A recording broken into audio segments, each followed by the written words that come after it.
위대한 사상가 성 아우구스티누스의 아주 중요한 작품이 하나 있습니다. 그런데 이 작품에는 1600년 동안 풀리지 않은 미스테리가 숨어 있는데요. 오늘 그 비밀을 한번 파헤쳐 보겠습니다. 자, 이 숫자 124. 이게 뭘 의미할까요? 바로 아우구스티누스가 남긴 방대한 요한복음 주해에 들어있는 트락타투스, 그러니까 장의 개수입니다. 정말 어마어마하죠? 그리고 이 대작을 완성하는 데 걸린 시간은 무려 15년 가까이 됩니다. 그의 인생에서 가장 지적으로 활발했던 시기를 꼬박 받쳐서 만든 정말 엄청난 결과물이었던 거죠. 그런데 말이죠. 여기에 정말 아이러니한 점이 있습니다. 이 작품이 이렇게 중요한데도 지금으로부터 100년도 더 전에 한 학자가 이걸 잊혀진 고전이라고 불렀거든요. 그리고 더 놀라운 건 그 평가가 오늘날에도 크게 다르지 않다는 겁니다. 그래서 오늘 이 시간은 마치 한 편의 역사 추리국처럼 진행될 겁니다. 이토록 오랫동안 계속된 무관심 뒤에 숨겨진 단서들을 우리가 함께 추적해보는 거죠. 이 미스터리를 풀기 위해 우리는 크게 4단계를 거쳐볼 겁니다. 먼저 이 잊혀진 걸작이 얼마나 대단한지 알아보고 이어서 트락타투스라는 생소한 장르의 수수께끼를 풀어볼 겁니다. 그리고 학자들이 벌여온 탐정 이야기를 따라가 본 뒤에 마지막으로 이 모든 걸 종합해서 걸작의 진짜 모습을 확인해 보겠습니다. 자, 그럼 다시 한번 핵심 질문으로 돌아가 보죠.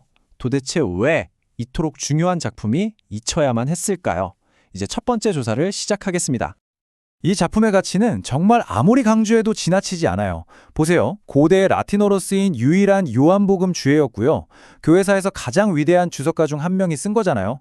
그런데 이상하게도 학자들은 그 안에 담긴 풍부한 내용보다는 이게 언제, 어떻게 쓰였는지 같은 기술적인 문제에만 매달렸습니다. 네, 바로 이게 우리가 찾아야 할 첫 번째 단서입니다.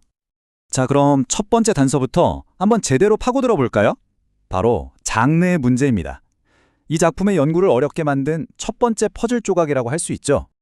트락타투스라는 게 뭐냐면요. 우리가 흔히 생각하는 설교랑은 좀 다릅니다. 그렇다고 해서 딱딱한 학술 논문 같은 것도 아니고요. 그 중간 어디쯤에 있는 아주 독특한 형식이었어요.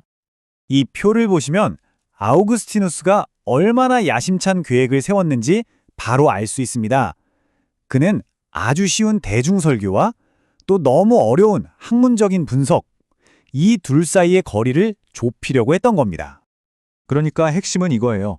이 독특한 형식을 통해서 모두에게 이전과는 비교도 안 될 만큼 깊이 있고 체계적인 교리를 설명해 주겠다. 바로 이런 약속이었던 거죠. 자, 그럼 두 번째 단서로 넘어가 보겠습니다. 이야기가 점점 더 흥미로워지는데요. 학자들은 심지어 이 트락타투스가 정확히 언제 쓰였는지에 대해서도 의견이 완전히 갈립니다. 이 표를 보면 정말 재밌는 게 학자들마다 주장이 얼마나 다른지 한눈에 보인다는 겁니다. 어떤 학자는 413년이라고 하고 다른 학자는 406년부터 421년까지 아주 넓게 보기도 하죠. 무려 15년이라는 시간 동안 추정이 흩어져 있는 거예요. 근데 이게 왜 중요할까요? 바로 이 저술 기간이 너무 길고 또 논란이 많다 보니까 연구자들이 이 작품을 하나의 통일된 작품으로 보기가 굉장히 어려워졌다는 겁니다. 마치 하나의 그림이 여러 조각으로 깨져 보이는 것처럼요. 미스터리는 여기서 끝나지 않습니다. 한층 더 깊어지는데요. 바로 어떻게 썼는가 하는 저술 방식에 대한 논란입니다. 현재 가장 유력한 이론은 이 작품이 완전히 다른 두 부분으로 나뉜다고 보고 있습니다. 실제로 이 두 부분 사이의 문체 차이는 꽤 뚜렷합니다. 앞부분은 길고 생생한데 뒷부분은 짧고 간결하죠.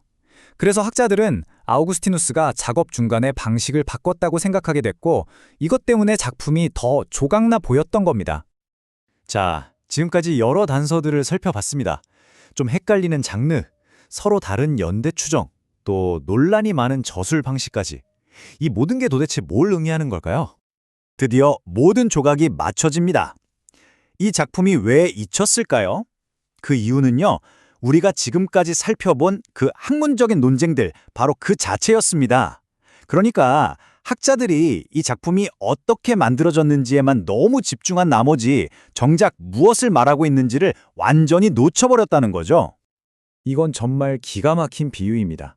우리가 연극의 배경이나 소품 제작 과정에 대해서는 전문가처럼 떠들면서 정작 무대 위 배우들의 열연과 희곡의 위대함은 한 번도 제대로 본 적이 없었던 것과 똑같은 상황인 거죠. 우리가 이런 기술적인 세부 사항에만 매달리는 동안 이 막 뒤에 숨겨진 진짜 보물들을 놓치고 있었습니다. 그의 가장 위대한 걸작들이 탄생하던 바로 그 시기의 신학적인 통찰이 이 안에 고스란히 담겨 있는데도 말이죠. 이 말은 결국 이 작품이 여전히 무한한 통찰력으로 가득 찬 아직 거의 개발되지 않은 거대한 광산과도 같다는 걸 의미합니다. 아직 진짜 공연은 시작도 안 한 셈이죠.